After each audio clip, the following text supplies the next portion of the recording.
first year, we ended up becoming the number 3 team at that brokerage. And so after a year, basically started our own team.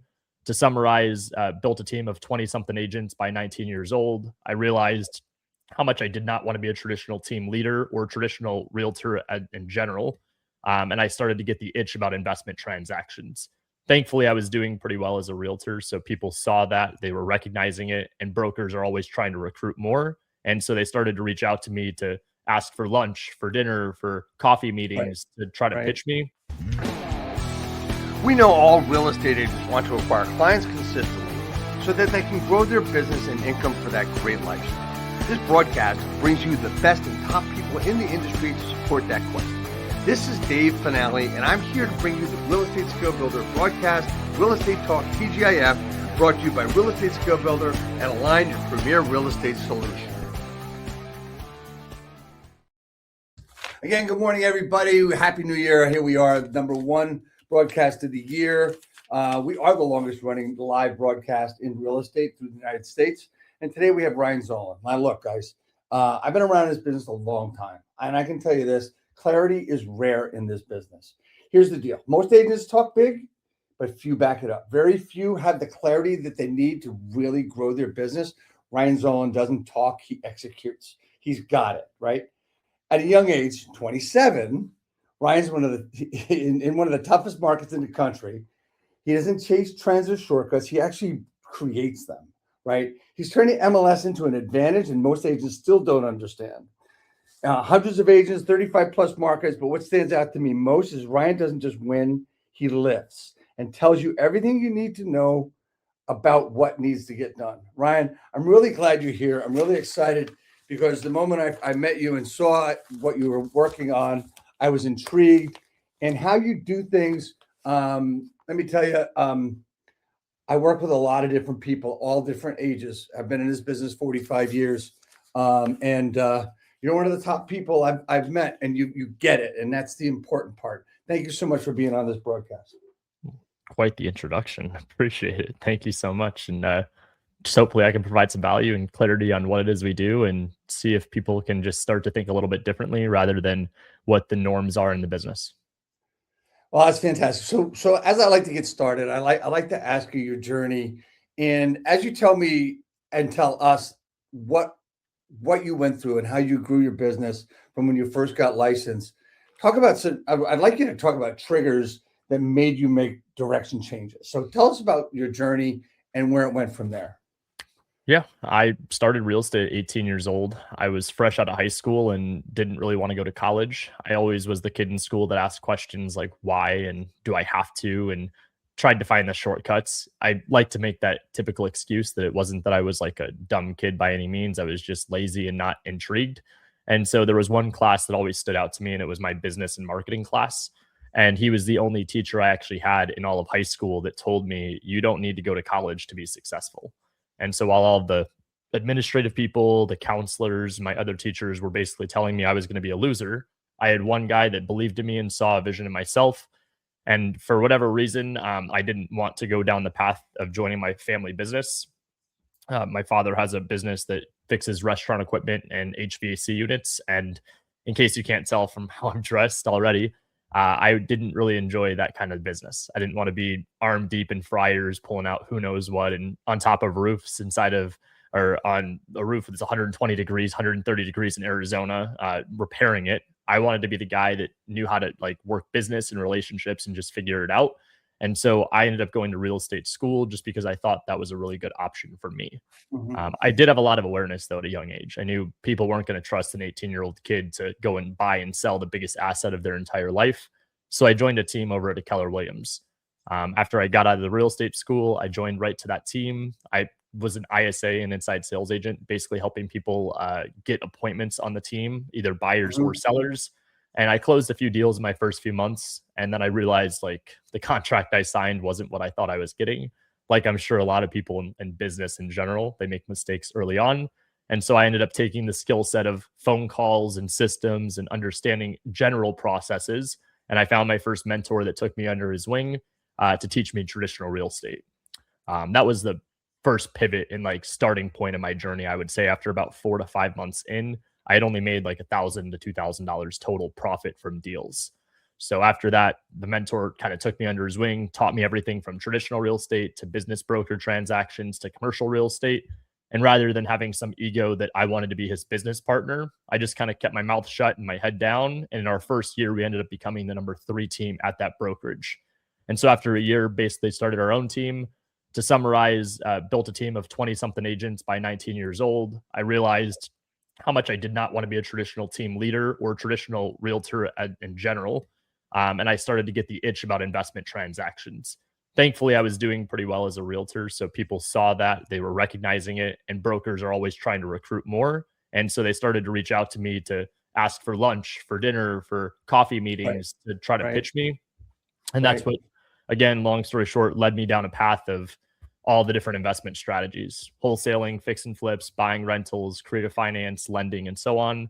And I was fortunate enough to be introduced to people like Steve Trank, Jamil Damji, Brent Daniels, Ryan Pineda, and some of the big names on the investment side, that I basically was in the right place at the right time for the second part of my career.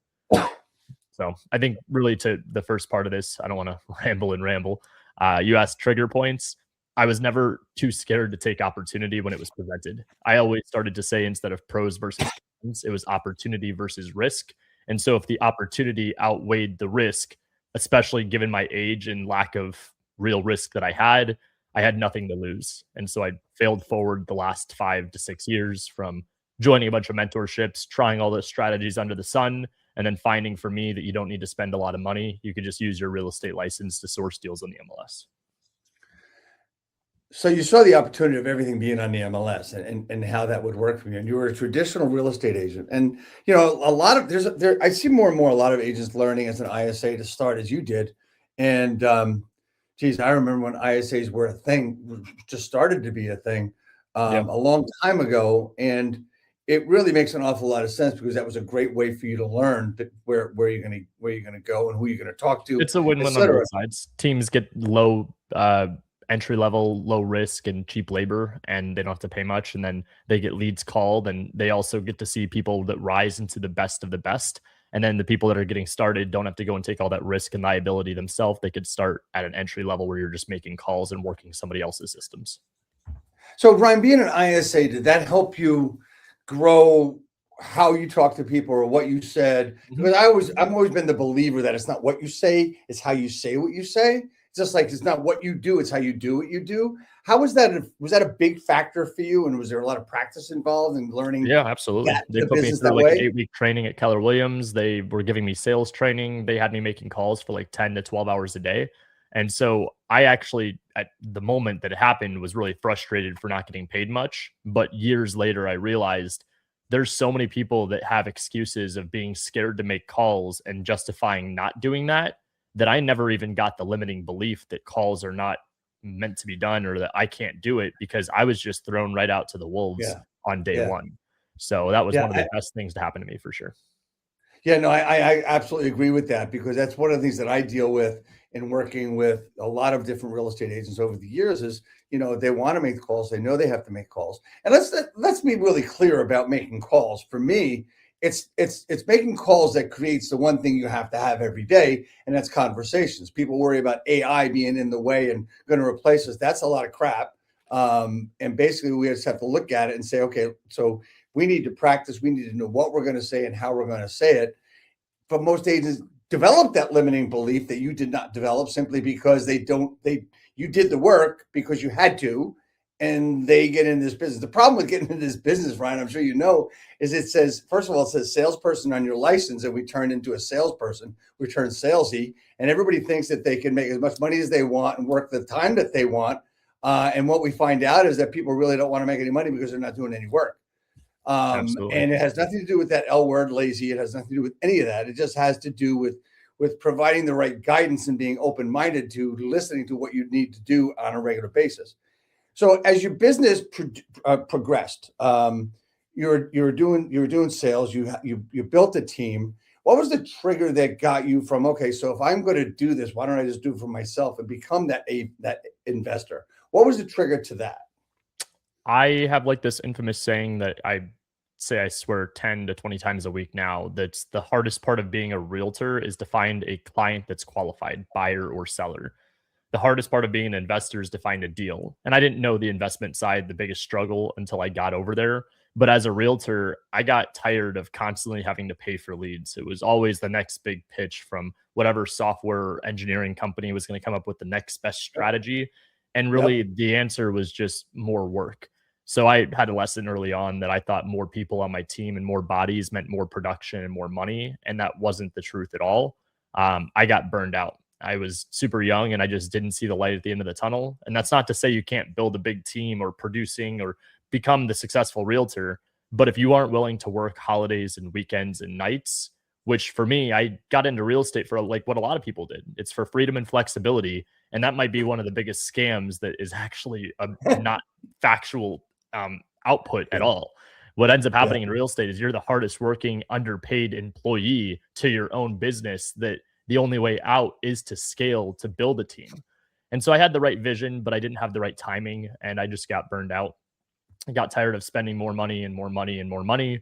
And then even being young, having people that came in twice my age that didn't want to work weekends, that constantly wanted to take time off or to make excuses. It just got really tiring. And so that's when I went and I took a leap of faith and I started going down the wholesale rabbit hole. I went to my brokers actually and told them, this is what I want to do. And I will never forget that day. They told me, you can't have an office for the team that you're trying to build and scale. You can't wholesale deals. You can't fix and flip properties and make money. And there's no way to buy rentals and be successful right now. And you could probably imagine what happens years later. They created a company that now wholesales, helps people flip and buy rentals and all that stuff. But it was just wrong place, wrong time. But that's okay. I mean, I took my leap of faith and it all worked out. There was a number of setbacks after I left that. The grass was not very quickly greener. I had to water it and sod it and replace the grass a few times, but it's okay. I finally figured out what works for me. And it was after I took that first leap of faith. I had my foundation. I knew how to run a team. I knew how to call people. I knew how to go and do the real estate traditional business and the complex commercial deals. So going to the investment side, I felt like I had the right steps in order to do that. So tell me about that changeover from when you decided to do the wholesale and become the investor. And what was that bumpy road like and where did it go? And the next question after that is going to be what's different today. But tell me about the bumpy road.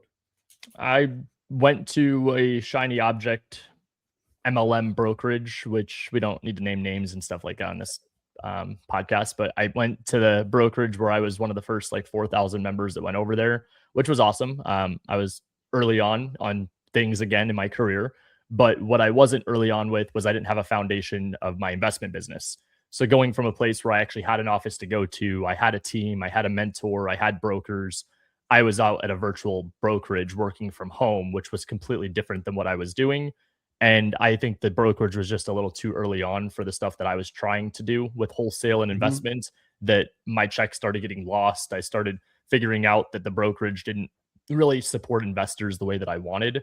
And so I was very fortunate that I still had a name for myself at that point on the traditional side, that a guy, Steve Trang, reached out to me trying to recruit me. And I ended up just sitting down and taking an interview with him. And I will never forget that either. I was the first person to tell Steve Trang, the sales master, no. But I was also the first guy that went and sat down with him and said, I want to be alongside with you for this journey for the next 20, 30, 40 years until you're out of real estate. And he said, if you trust me that long, I promise I'll make you a millionaire. And so he had a vision long term of making 100 millionaires come to fruition, which that's that trophy right up there. Um, Amazing guy, one of the best, if not, he was the guy that kind of transitioned my entire journey, my storyline.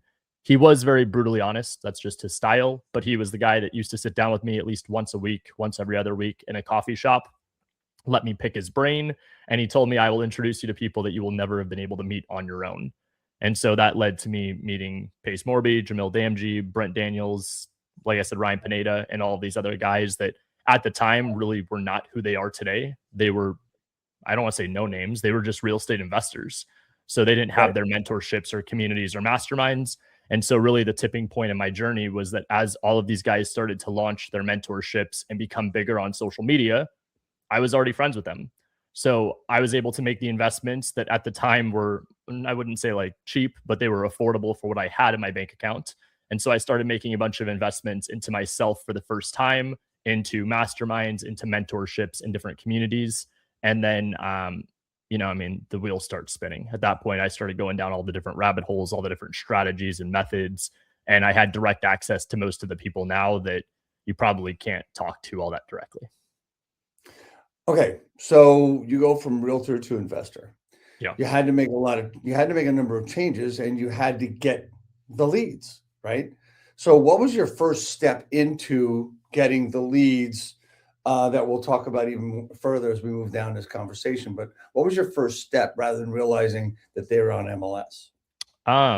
Huge shout out to Jamil Damji and his business partner, Josiah Grimes at the point. They took me under their wing and I was their guinea pig. I was the very first person inside of the Astro flipping community, which I think that they're one of the best wholesaling communities out there for entry level. And so they took me under their wing. They taught me everything about how wholesale works, which to their benefit was so much information and so much value. To the lack of my benefit, I was a young kid that had shiny object syndrome. And so I was like, oh my gosh, I could go direct to seller. I could do mailers. I could text. I could do bandit signs. I could get ads. I could get billboards. I could get commercials. I could do all these things that I did what every normal kid would do that had a little bit of money saved up from being a realtor. I did it all. And so my very first transaction was actually a wholesale deal with another wholesaler. I made my entire investment back of the mentorship and then some. And then I just thought it was like a drug. I'm like, this is amazing. Why don't I just take the money I just made and put that into a virtual assistant and get data that was skip tracing at 8, 10, 15, 20 cents per record? Before you know it, I was spending 5, 10, 15, $20,000 a month. And then just to take a long story short, about a year in, I depleted my savings and all the money I had built up as a realtor my first few years by trying every other strategy under the sun. It was a mess. I didn't really have any structure or discipline at that point, and I didn't really know who to go to or who to talk to when those moments popped up. Okay, so you just mentioned one of my favorite words, discipline. Okay, when we talk about shiny object syndrome, we talk about all that shit, right? Because I've been there, done that, probably still there a little bit, because I look at everything, and that's the biggest mistake that I make. I know personally, but we talk about the discipline, number one, to get away from that. The discipline, number two, to move forward and to really be clear on what you're doing. I mentioned clarity in the beginning. I had a long conversation with one of my previous guests about clarity, and that was Via Williams, who was on a few weeks ago. And we talked about being clear on what you want, being clear on what to do, and that brings along the discipline. Talk to me about those two things, discipline and clarity. Yeah. Discipline, it's kind of like what I was talking about today on our coaching call. Discipline starts with a goal and then it turns into a plan and then it's execution. The clarity comes from knowing what you want and how to set the goal. And so I didn't know what I wanted. That was the first problem. I just wanted to make a bunch of money and I didn't know what I was doing and I was just running around reckless. And so the discipline was kind of the undervalued things that I already had if I just knew what to do. And so the clarity was the first domino that had to fall. And so I don't have like this really cool or inspiring story by any means. I ran out of money and I was dating this girl at the time that I was about to ask her to pay our rent because I didn't have any money left. And I actually went to Steve Trang again at a coffee shop and then one of my other buddies, Templeton Walker, and I was a mess. I had a bunch of personal stuff happen in my family that was on top of losing all my money. And I was out on my own for the first time. I had no support, no guidance. I had all these friends in real estate crushing, but how do you go to them as a man and say, you taught me all these things and now I failed? That wasn't easy. And so I went to the two people that I felt I could confide in the most, Templeton and Steve, and I was just bawling my eyes out. I was like, the world is against me.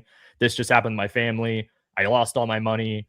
I'm gonna have to get a job. And they were both like, no, you could figure this out. Steve told me to take a step back and really reflect on what it was I wanted and how I was going to do it and then revisit with him. And then Templeton, shout out to him. Even while I had the direction of all the different ways to make money in real estate, he's like, why don't you work with the realtors you already know? And I was like, dude, we're competition. Like, there's no way. What would they do for me? I'm not going to have them be my realtor. I'm my own realtor. And he's like, no, dude, that's how I got you over to this other brokerage when you had your big team. Why don't you go and talk to realtors and ask if they have any deals available? And so that's what I started doing. I reached out to a bunch of realtors in my database. And then my only other idea I had spark in my head was to go against the grain like I did earlier in my life. In school, when everyone zigged, I zagged. And so I was told there was no deals on the MLS. Buyers wouldn't buy deals on the MLS. And good luck finding something where a seller or a realtor wouldn't just take it off the MLS and keep it, or the realtor wouldn't just take it themselves. And so I went to a few of my buyers that I had built up from wholesaling. I asked if they would be willing to give me buy numbers, regardless if it was on the MLS. They said, sure. I started writing a bunch of offers. Like I'm talking 10, 12, 14-hour days. I had less than 30 days left of money until I had to pay my next round of bills. And in my first year of doing this, I got a $250,000 payday. In my first month of doing it, when my back was against a wall, I got a $30,000 check. And so once I got that first $30,000 check of doing this, I did kind of what I did with the team. I said, all right, goodbye team, goodbye all my marketing spend, goodbye VAs, goodbye marketing, goodbye everything. And I just started doing the MLS, and over and over and over, I started reaching out to realtors and building a database. And then just like anything in life, the more you do it, you're either going to get really, really good at it, or you're going to fail out. And so I got really good at it, started defining systems and processes, and I found what I was actually good at. And then I actually found a way to get paid twice. Complete accident. I was representing myself, just writing contracts on the MLS.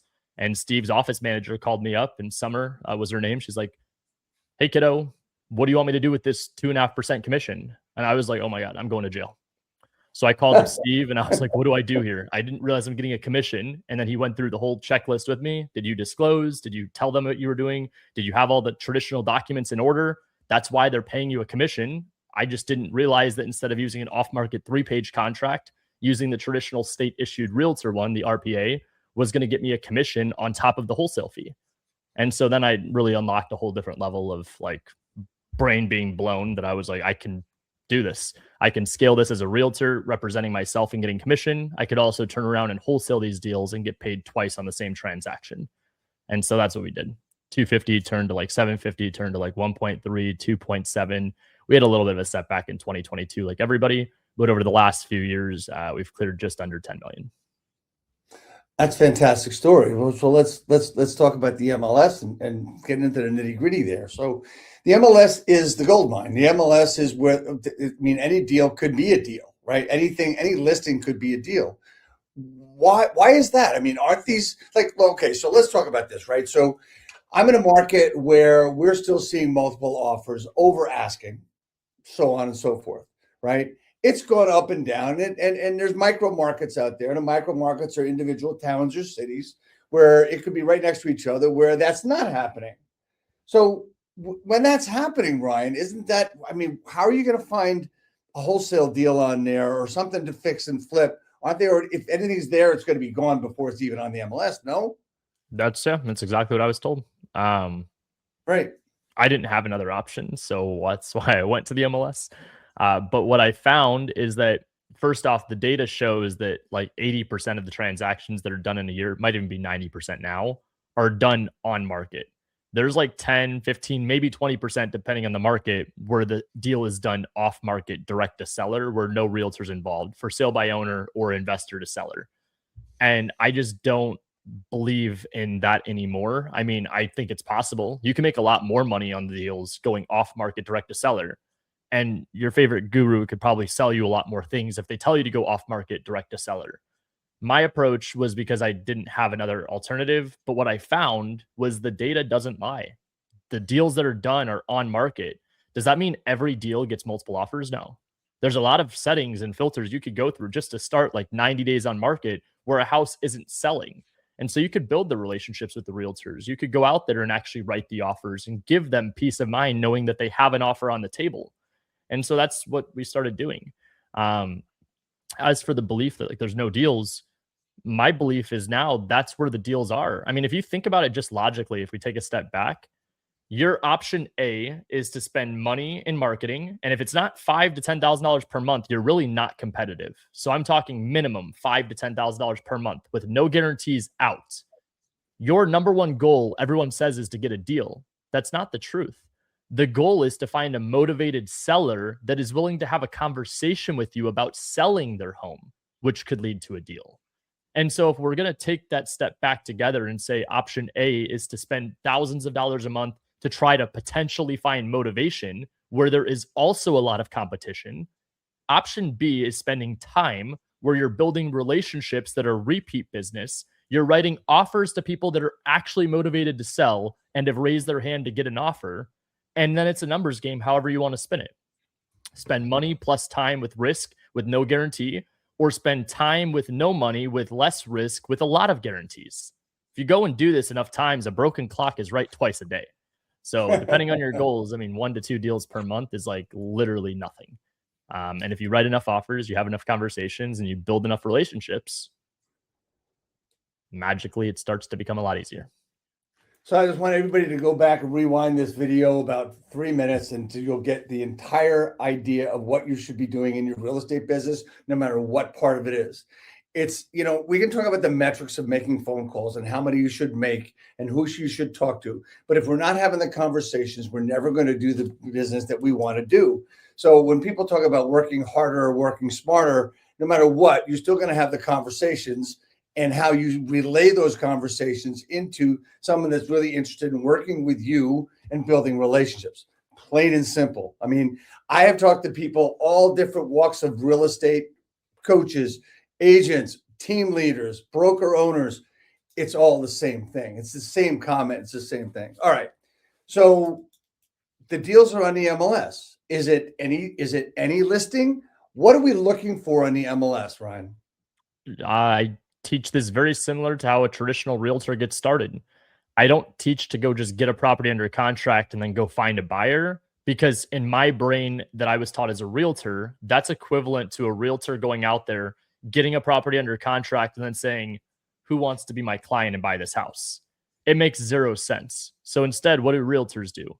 They prospect for lead generation to find clients, buyers and sellers. In this case, we're talking buyers. They get them pre-qualified with a lender. They find out their buy box and what they're looking for. They send them homes. They get feedback on that. They go and view the homes and then write the offer. So I take a version of that, and it's what we do over here. I find the buyers first. I qualify out the buyers to make sure they are who they say they are, so I don't waste my time, proof of funds and so on. And then I go and I take those buyers and I start to reverse engineer what their buy box is to properties that are listed for sale on the MLS. Does that mean there's going to be 500 properties in that buy box? Depends on your market, but most likely not. You have to find that out of this big pool, you're going and trying to find a small number of opportunities that will consider your offer and your relationship, and then will then take that offer under contract and bring it to the buyers for feedback. So what I do is I've coded the MLS. I've got a bunch of things that are in our favor that help us identify the opportunities a little bit easier. But I explain this to people that are just getting started. You're looking for a needle in a haystack, but I'm at least pointing you in the direction of where the haystack is and what the needle looks like. What you just said was what every agent is doing anyway. You're just doing the same thing. I'm just my own differently. buyer and seller. I'm the client rather than chasing buyer and seller clients as a realtor.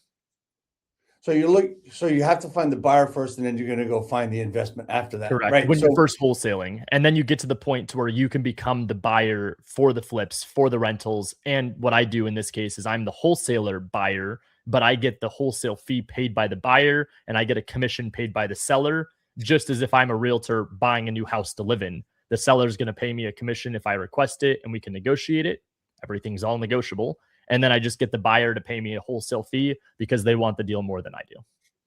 okay. So everything you just said would seem that there might be something a little bit off there. It might sound like, and your concern when you're going to get the commission you mentioned a few minutes ago is you're double dipping, or you're Yeah. not doing I was this, like, you're this is doing that, or illegal, maybe isn't you're doing it? something wrong, right? What was that? I was like, yeah, I thought this was illegal. What I found, and just so any broker or commissioner or team lead or realtor that's like, Ryan, you can't do that. I'm not going direct to the seller, getting them to pay me a commission and then wholesaling the deal.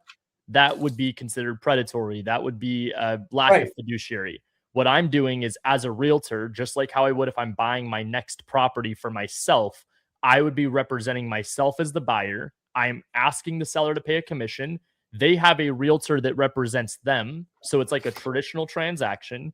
And then I wholesale that piece of paper with my equitable interest rights, and I disclose it. And then I wholesale it off to an end buyer who pays me more for that piece of paper.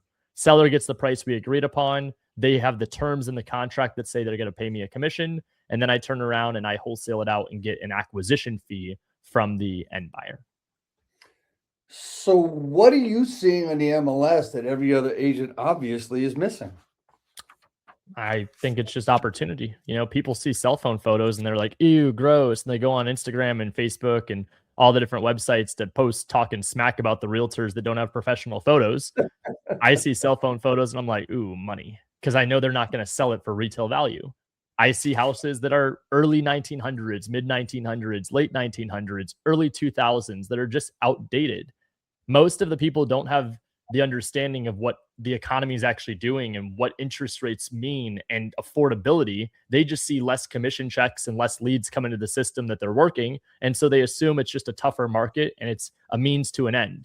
What I see is the data. I'm tracking it every day. Like I said, we've coded the MLS so I can see the motivating factors. It's very easy to see when someone's desperate on the MLS. In fact, some agents even put in the remarks, client is motivated seller.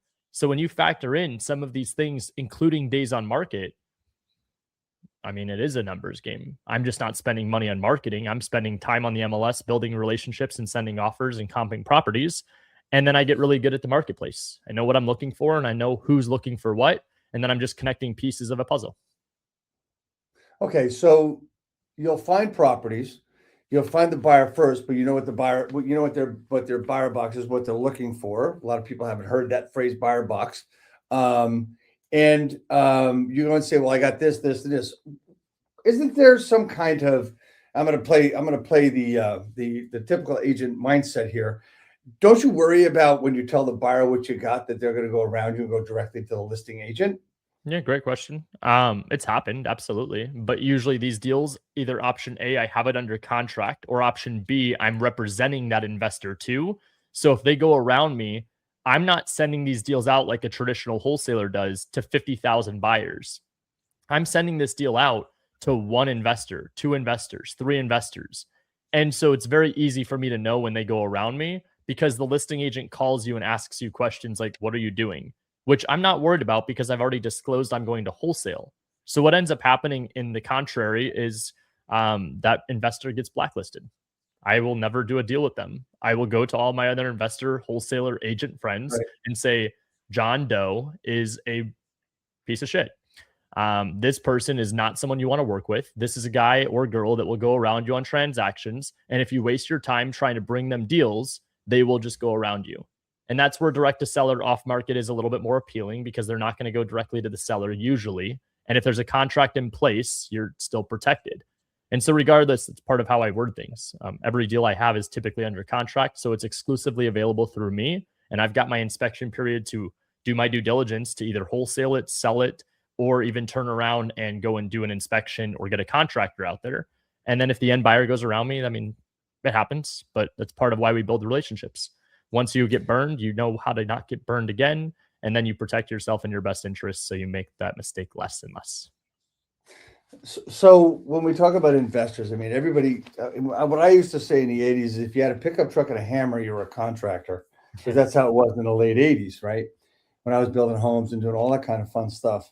When new agents get into the business, they start making these calls and they're talking to, they might be talking to for sale by owners, which could lead to someone that's actually doing a fix and flip. And then they start talking to buyers, they get leads and stuff. It turns out that a lot of people want to call themselves investors. Okay. Yeah, I'm an investor. Can you find me this? And all new agents come to me and say, yeah, I got this investor who's looking for this, this, and this. And I ask how you found them. And it's one thing that we hear a lot from new agents that they just got this investor on the phone today and they're all excited. Brian, what do you have to look out for with these so-called investors? Making sure that they're upfront and honest. It'd be very hypocritical if I were to tell you don't work with wholesalers because I am one. But what I will say is that if they can't tell you truthfully that, hey, I might wholesale some of these deals, they're not just going to waste your time. They're going to waste everybody's. They're going to waste title companies. They're going to waste the sellers. They're going to waste the listing agent, you as the investor or the agent.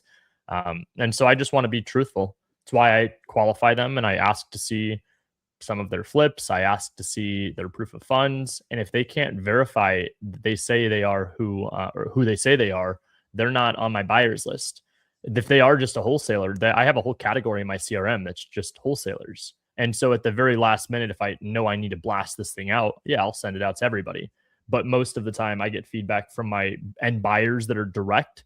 And so whenever I get a deal under contract, my number one goal is to sell it directly to someone that will fix and flip it or buy it as a rental.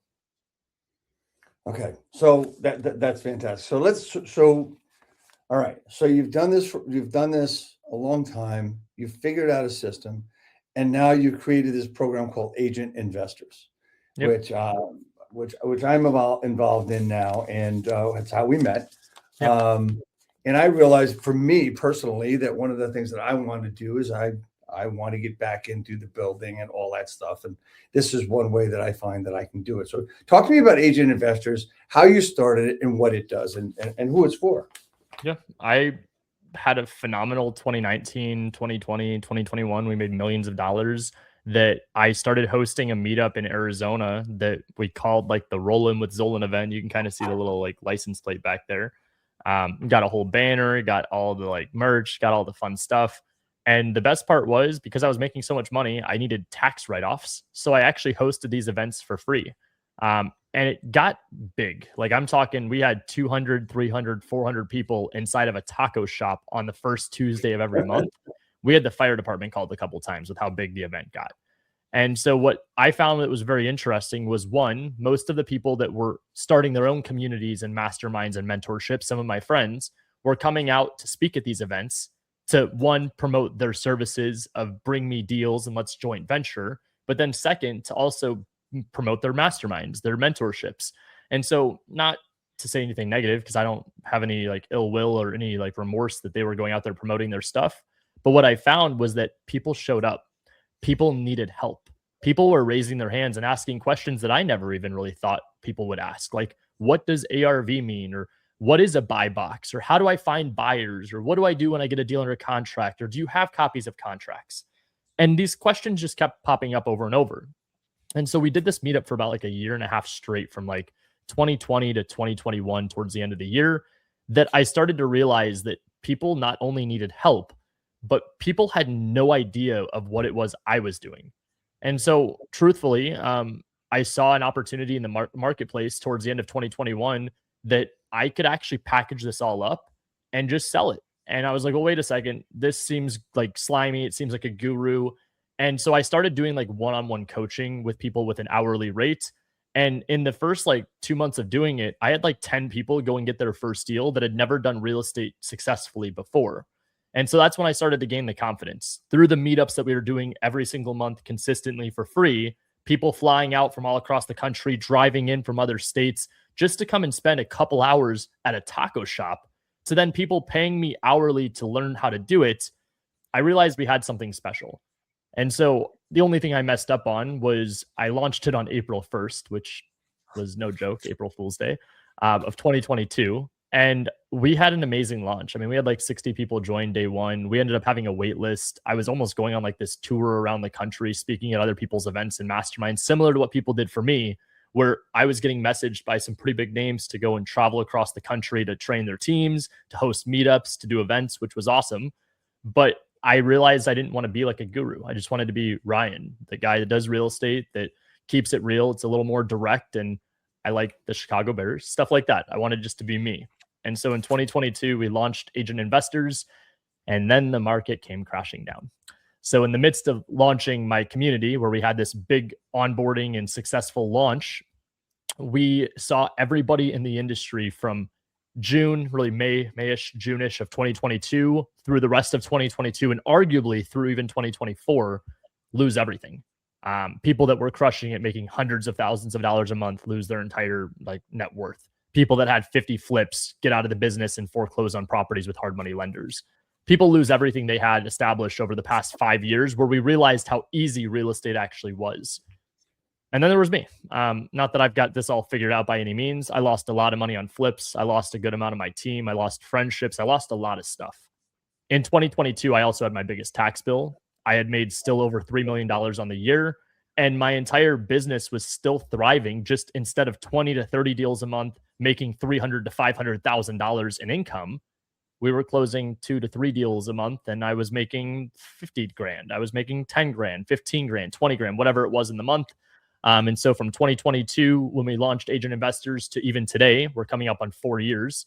I've just learned. I've learned how to run a community. I've learned how to get community managers in place, community leaders, how to have the community be an ecosystem where agents and investors do deals together.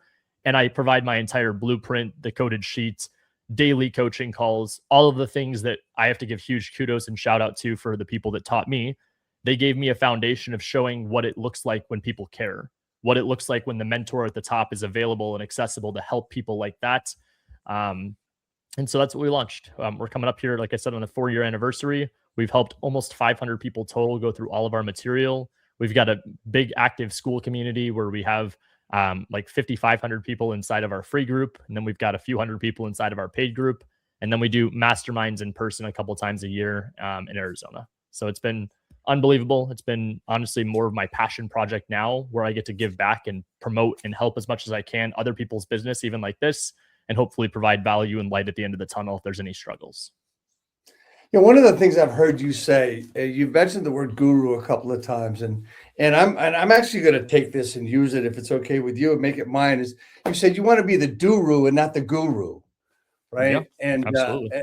and I think that makes an awful lot of sense. Is you just want to show people how to help, just show and how to help people, and I can tell you that that's one thing that you've done, and been able to be very, very successful at it. What I'm just looking at my notes here, excuse me. So we're talking about being an investor as an agent, and Mhm. we're talking about being a wholesaler, but also selling that process. How does an agent sort out what they want to do, how they want to do it? Because let's face it, a lot of agents get in this business for the wrong reasons, or they get in this business not knowing what they have to do. I firmly believe that if the first 30 minutes of a licensing course, they tell you that you're going to have to make phone calls, you're going to have to do all these things, I firmly believe like 50% of the people would not go into the business. I But agree. That's having actually said what that, happened to me at my real estate school. I'd say like back in my day, because it wasn't virtual like it is for 99% of the stuff now. I didn't have the option. Virtual wasn't a thing until like right. 2019, 2020, really when COVID boomed, that you could do real estate school online. Everything I did was in person. And there was this guy, David, that was a school teacher that would come to every classroom and slam his hands down on the desk and say, 90% of you won't make it past your first year. And out of the 10% of you that did, 1% of you will make it past year 3. And I remember that there was multiple classes where there was 2 or 3 people that would get up and just walk out and say, I'm not even interested. And so I miss those moments. I miss that harder teaching style and more direct approach where you could just tell someone how difficult it is. And I think that they should have options. Option A is the agency, option B is the investment, and you can mix them together. But my beef here is that the real estate schools and departments, brokers, team leads don't teach you how to become an investor, because they don't make any money on your wholesale deals, on your passive cash flow from your rentals, or your profit on your flip, unless they bring the deal, they bring the money, or they bring the construction. And most teams don't specialize in that stuff if they're only agency focused. And so that's where my real like beef is. I think if they want time and sacrifice and more opportunity, it's investment. If it's money, time, sacrifice, lead generation, helping people buy and sell, it's being a realtor. Both No, require a lot of sacrifice. I absolutely agree with that, and I believe that they should give people the option when they come into real estate school that this is what it's going to be. If you want to leave, leave. But they don't do that because let's face it, when we talk about a numbers game, there's the legacy brokerages that are out there that figure that if you do 1 or 2 deals a year, they're going to be fine. They're going to But make that's money not on what you. we were. Yeah. That's not what we're here to talk about. But so if you were talking to a new agent now, what would you tell them? Would you go through the differences between being a realtor and being an investor, or would you say do this, then do this, then do this? What would you do? I ask them questions. I've learned this more through sales training than anything. It's not about me selling something. It's more about me asking what they want and seeing if what it is we do could even help them. So I would ask what their goals are. How much time are you putting into this per week?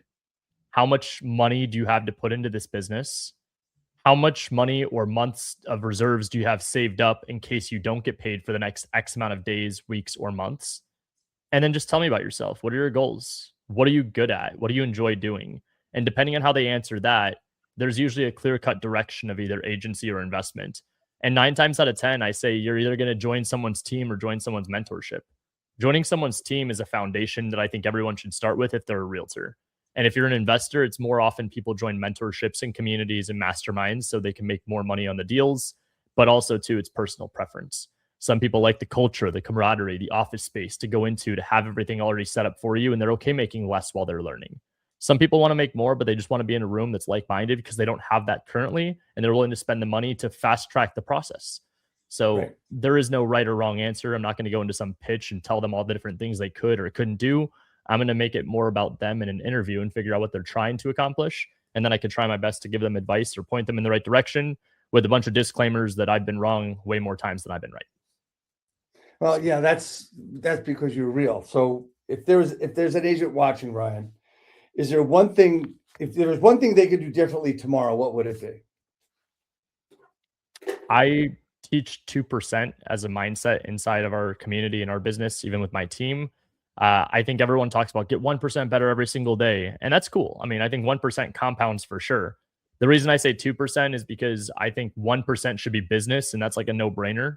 Find out what you're not doing well and get better at it. And if you don't know what you're not doing well, ask for help. Like go and find someone in a social media group, find someone that's further along, find someone that's doing what you want and ask them what you could be doing better or what they're doing and compare it to what you're not. And then the 1% on personal is so that we all could be better human beings. I think there's a lot of darkness in the world that's happened on social media and Yeah. comparison. And like we've been talking about gurus and all this stuff where it's constantly a sales pitch.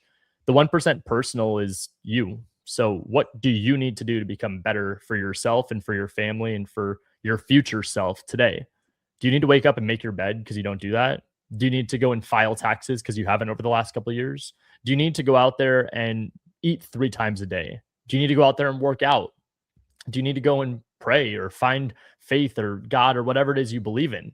That 1% personal, there is no right or wrong answer other than just getting better for you. And so I believe if you compound 1% personal, 1% business, um, success is inevitable. It really, truly is. And I know this stuff sounds corny and like cliche, but Yeah. I mentioned it earlier and I'll just reiterate it again.